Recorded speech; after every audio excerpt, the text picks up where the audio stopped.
Shalom Jemaat New Life Community.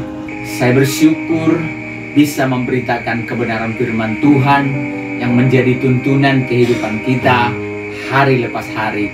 Nah, dalam satu minggu ini tentunya kita sudah mendengar bagaimana memanage pikiran dengan benar, karena pikiran sangat mempengaruhi kehidupan kita.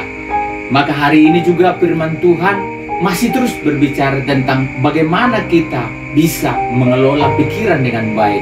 Nah, hari ini firman Tuhan terambil dari Filipi 4 ayat 8. Demikian firman Tuhan.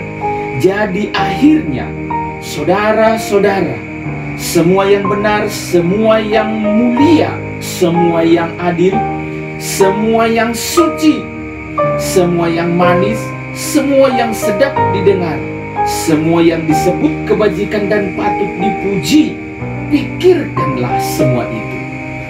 Bapak Ibu Saudara yang mengasihi Tuhan, kalau kita mengkaji ulang kebenaran-kebenaran firman Tuhan yang telah kita dengar, mulai dari pemberitaan Minggu, Senin, Selasa, Rabu sampai Kamis, dan hari ini juga masih berbicara tentang bagaimana mengelola pikiran kita. Nah, saya yakin sekali firman Tuhan ini tidak kebetulan bagi kita. Firman Tuhan ini jelas bahwa ada sangat banyak yang kita pikirkan hari-hari ini.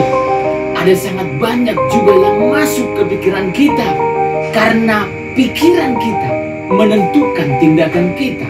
Pikiran kita menentukan sikap kita, dan pikiran kita akhirnya menentukan perbuatan dan perilaku kita.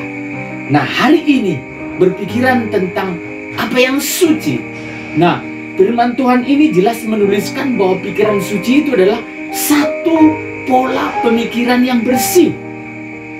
Artinya pemikiran kita benar-benar bersih dan pemikiran kita tidak terkontaminasi dengan pikiran-pikiran yang tidak Tuhan izinkan untuk kita pikirkan.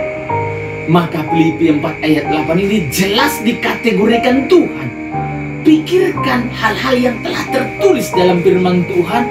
Apa itu yang disebut yang manis, semua yang adil, semua yang patut disebut sebagai kebajikan, semua yang suci, dan semua yang baik. Hal-hal itu yang diizinkan Tuhan untuk kita pikirkan. Terlebih lagi kita harus pikirkan perkara-perkara yang di atas. Jadi yang pertama dari pembacaan firman Tuhan ini adalah pikiran kita adalah merupakan kekuatan kita. Bapak Ibu Saudara, kalau kita meneliti pikiran kita, saudara-saudara kekasih dalam nama Yesus, akan sangat menentukan sikap kita, langkah kita, tujuan kita. Maka ketika pola pikir kita belum diubahkan seperti pikiran Kristus, maka kita akan sering memikirkan perkara-perkara apa yang disodorkan oleh dunia. Yang kedua, bahwa pikiran kita menentukan kesehatan kita. Kalau akhir-akhir ini kita lihat betapa maraknya COVID Omicron ini membuat kita bingung, membuat kita takut, membuat kita khawatir. Namun saya percaya bahwa Tuhan menolong kita, memberikan kita kemampuan, memberikan kita kekuatan, bahwa sekalipun kita sedang mengalami COVID Omicron ini, Tuhan pasti tidak akan pernah membiarkan kita. Pikiran kita tentunya harus kita kendalikan. Maka percayailah apa yang dikatakan firman Tuhan. Firman Tuhan katakan bahwa oleh bilur-bilur Yesus kamu telah sembuh.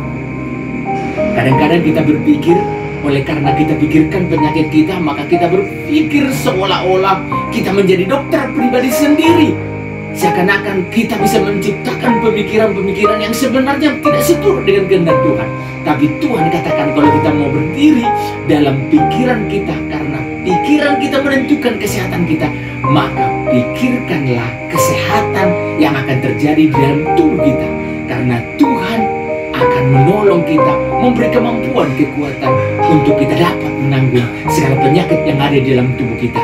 Jadi yang kedua, pikiran kita menentukan kesehatan kita. Maka pikirkanlah yang baik di dalam hidupmu. Jangan pikirkan masalah yang kau hadapi sekarang, penyakit yang kau hadapi sekarang, tapi pikirkanlah bahwa Tuhan sudah punya jawaban atas kondisi keadaan yang kau alami saat ini. Jadi pikirkan yang manis, pikirkan yang suci, pikirkan yang sedap, yang patut dipuji dan merupakan kebaikan.